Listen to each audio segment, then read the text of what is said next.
Am I the asshole for crafting during meetings? So I work in a mainly office setting, and we have a lot of meetings, video conferences, and online training, which is primarily in video format.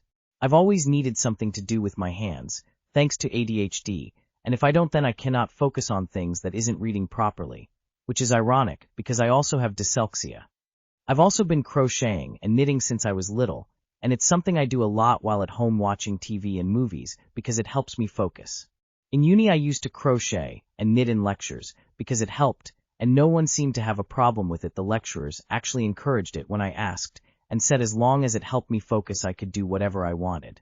So I decided I was going to take it into work with me to see if that would help me focus more in meetings and not get distracted during them. They're very long meeting, going up to 4 hours sometimes, and usually I mentally clock out within the first half hour. Side note, I had brought up in supervision that I had trouble focusing, and my manager was actually the one that recommended I find something to do with my hands and okayed it. It worked. I was able to focus a lot better and be more involved in the meetings because I wasn't drifting away. But recently a colleague came up to me and told me to stop. He said that it was rude and disrespectful towards everyone in the meeting and our service users whom the meetings are generally about. I tried to explain that it actually helped me in staying on track and remembering more of the information about our service users, but he held his stance firmly. And it's not like I'm not participating at all. I don't need to look down at my knitting or crochet because I've been doing it so long, and I bring in pieces that are simple and mindless to do. I also will put it down to write/type up notes, and if I'm talking. Anyway, my colleague said he was going to bring this to higher-ups if I continued, even though I had already cleared it with my manager before I started doing so, and it's gotten me a bit worried, so I need your opinions. I just want to preface that the meetings I take part in aren't massive company meetings. Usually there are about 6-15 of us, and it's generally group discussions. Also where I work is quite relaxed and generally a casual setting, like we were smart casual as well, so it's not super formal. So should I stop? Is what I'm doing disrespectful? Edits/more info. To clear up about the service users, they are not in the meeting with us. It's only us as professionals in these meetings. We are discussing them and what we are going to do/our plans, but they are not present for them. We work with their mental health and am a part of a therapy team, so I am well aware that it would be unprofessional to do so in the presence of service users.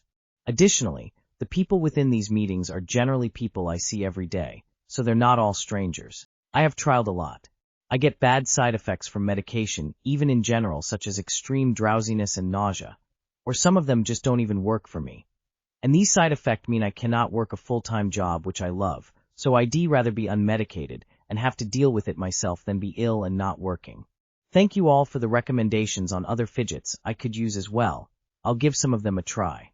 Edit 2. Thank you for all the responses so far. I'll take what's been said into consideration.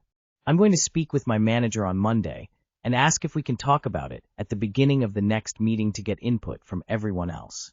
I just want to say quickly to people saying I should just focus and stop being unprofessional by fidgeting in any capacity. ADHD and other disabilities do not work like that. I can't just focus. I can't just grow up. That is not how it works.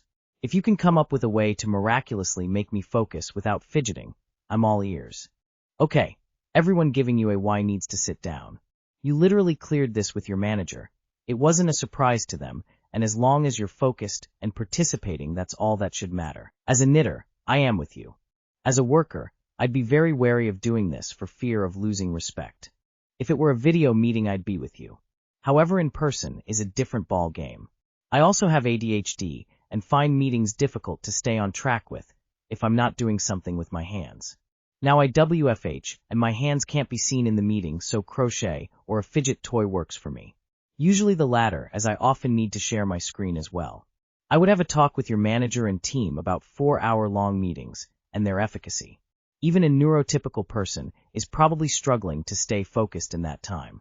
Discuss if it's possible for meetings to be shorter, or adding in breaks and space to get away before coming back. There are literally studies about this you could use to back your points. Not the asshole because it was cleared with your manager, but you may want to take the extra step to get documented accommodations in place with HR. You also may want to report your colleagues' interaction with you to your manager and HR. Not the asshole. Non-neuros will usually not get it. It's like when I have to make hard eye contact. I can do it, but I can't hear/process what you're saying if I have to hold that eye contact. It takes up all of my mental capacity. For many, fiddling with something in your hands is a distraction and a clear message that you're not engaging in the conversation or meeting. As an ADHD-brained adult, I know exactly how counterintuitive it is, but if I can fidget or busy this other portion of my mind, then I can really focus on the meeting. Hell, I'll come out less tired too. Not the asshole, but your manager needs to clarify this with the people in the meeting. Otherwise, why should you be able to do this, and that same opportunity not be given to others attending the meetings? If I were sitting beside you during a meeting, you might be able to focus better, but to me it would be a distraction, so I wouldn't be able to focus as well. Am I the asshole for dictating my flight details? I, 20F, grew up with divorced parents in 2 different states. My dad remarried to a woman, my stepmom, and growing up with her was rough. She is the kind of person who has to be right all of the time, even when she's clearly in the wrong, and likes to walk all over people to prove her point. We recently had a long weekend break at my college, and I had plans to visit my dad during that time. My dad texts and asks me if the flight he found worked for me. I'd be flying from Pittsburgh to Greensboro with a stop in Charlotte. Here's the thing.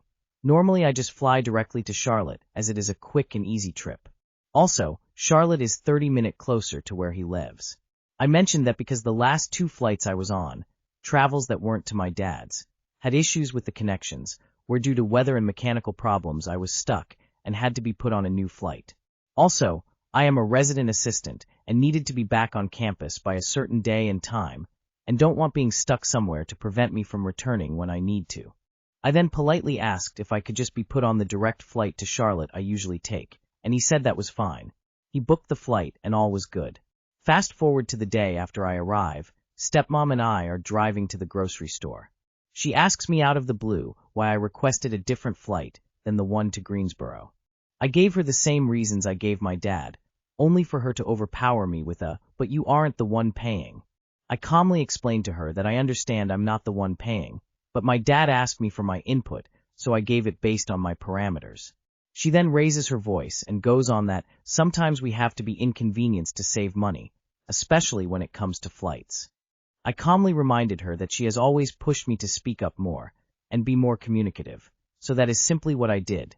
Speak up and let my dad know that the direct flight to Charlotte worked a lot better for me. Stepmom then huffed and called me ungrateful for having a dad that wants to see me, so I just stayed silent and didn't buy into her antics. It's like the minute I stick up for myself, I'm being punished all of a sudden. It feels like stepmom is inadvertently training me to not speak up so the world can walk all over me. But would I hear for even giving my preferences? That's when you go to your dad and say, "Dad, I'm so sorry. Stepmom just informed me of how big of an inconvenience I am, and how I'm wasting your money flying home. I will stop. I didn't realize I was such a problem. I'm just so sorry. I won't do it again. I wish you had told me how you really felt." Then walk off in shame, and go to your room. Or the bathroom. Stepmom wants to play stupid games. She can win stupid prizes. Talk to your father. He probably doesn't know that she does this. Tell him.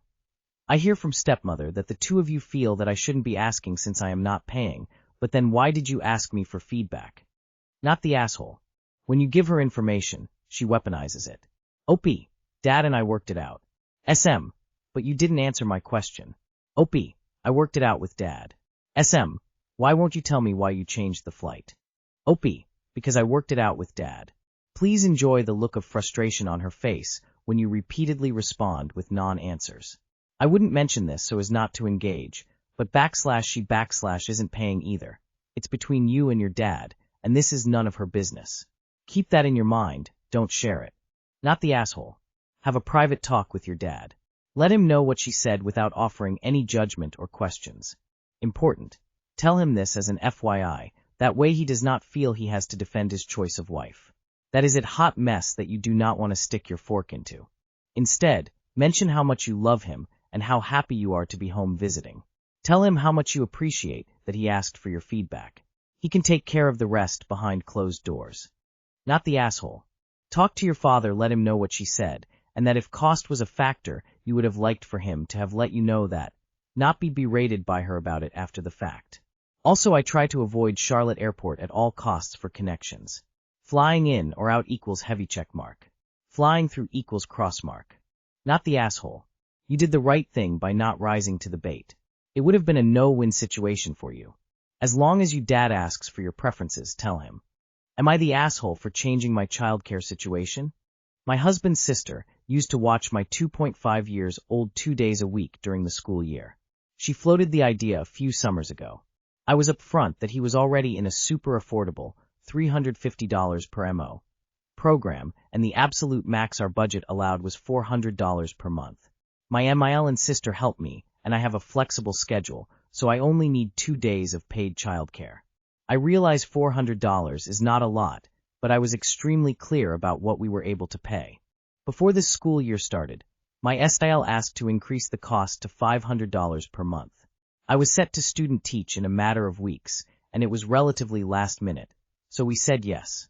2 weeks ago, she told us she had to increase the number to $600 per month to be closer to a fair market value. I was luckily able, by begging, to get my son back in the original program we had him in. I told my SIL I would give her a glowing reference, and I was super grateful for her, but that I couldn't afford her rates. I sent her money for the first 2 weeks of November, even though she didn't watch him those weeks. She tried to walk it all back and say we could go back to $500, then back to $400. Then she was like, fuck it, I'll do it for $300. At this point, I'm regretting the whole thing, and will for the rest of my freaking life. There is bad blood now, and I wouldn't send my son into the middle of it anyway. My other SIL said that I am kind of an asshole because I unexpectedly left my SIL without the income she depended on, and she can't pay her car insurance. Am I the asshole here? Also, whether I am the asshole or not, please take a lesson from this story, not to mix business and family. Oh, not the asshole. Your SIL was just steadily increasing the cost to see how much she could pump you for. She didn't expect you to actually find something cheaper. This is all on her. Tell the other SIL that it was SIL that unexpectedly increased her rate twice after agreeing to a sum. SIL is just dealing with the consequences of her own actions. I'd choose a program that also hosts other children just for the socialization. That and safety was always my priority. Not the asshole. She got greedy, and there are consequences for that. Tell your other SIL to pay for her car insurance. ETA, you told her what your budget was, and that you had an option within your budget. I'm not sure why she's surprised you went back to that. Not the asshole, but your husband should be the one dealing with his family. Not the asshole. You were upfront that you had a budget of $400, so the fact that SIL pushed it all the way to $600 makes her the asshole, especially when you had a $350 plan available. Not the asshole. This is all on your SIL by raising her prices not once, but twice, beyond what you could afford. Classic FAFO. You really had no choice but to find a new place for your son. You were very lucky to get into the original program. AITA need perspective. I had a cousin visit, and my partner reacted in a way I don't understand. Myself 35F and partner 38M dating for 4+ years. One background. I went out of town for my dad's birthday. I reconnected with family members I hadn't seen in about 20 years. I especially bonded with 2 cousins I grew up with, one male and one female. My male cousin and his wife were especially warm and invited me to come visit where they live. It felt really good to reconnect with family after so long. 2. The visit. A couple days later, my cousin called to say he'd be passing through my area on his way home. He asked if he could stop by for a little bit to see my new house. I recently bought my first home, I'm proud of it, and I was excited that a family member wanted to see it. I informed my partner ahead of time. He couldn't join because he had family plans with his kids. I kept him updated about the visit and didn't hide anything. 3. What actually happened?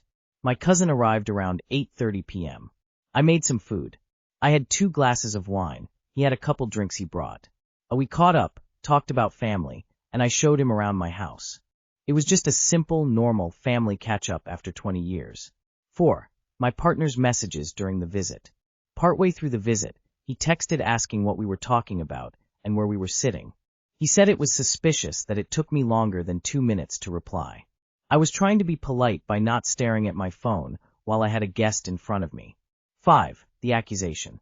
Out of nowhere, he told me he wouldn't be surprised if I ended up sleeping with my cousin. I was shocked and told him that was inappropriate and disrespectful. Instead of calming down, he escalated. 6. The escalation. He insulted my family background and said I came from a broken home. He told me I don't understand what a normal relationship looks like, or what is normal to do with my family. He insisted anyone would agree with him. He dismissed everything I said when I tried to explain why his accusation was hurtful and out of line. 7. How I'm feeling now. I feel confused and rattled. I don't think I did anything wrong by spending time with a family member, especially after reconnecting with them for the first time in decades. But the way he reacted is making me question myself. I'm genuinely not sure whether I crossed some boundary or if this is an overreaction. 8. My question for Reddit. Was I wrong for having my cousin over and not texting much during the visit? Is this a normal reaction from a partner? How would other people interpret this situation? Not the asshole. No, it is not normal to be accused of fucking your cousin. Your boyfriend has some serious issues. Doesn't this just give you major ick? Your partner, who has kids with another woman, criticized you about not understanding a regular family because of broken homes. He created a broken home for his kids. Kick him loose. Not the asshole. Your partner's comments are disturbing and giving triangular flag, triangular flag, triangular flag. Why are you questioning yourself when you know in your guts your partner's accusation is disgusting and gross? Keep the newly reconnected cousin and dump the partner. This is red flag behavior predicting future abuse. The control increases, your external contacts are decreased, and maybe more. If you can end this relationship. Not the asshole. It is normal to have a family member visit at your home. It is normal to ignore your phone when you are entertaining a guest. What is not normal is your BF's reactions here. In what alternate universe do you accuse someone of wanting to sleep with their own cousin? Or freak out when your partner isn't replying instantly to your text? Or any of the rest of it really? Your boyfriend is controlling, jealous, insecure, and sounds more than a little unbalanced. That is one massive parade of red flags.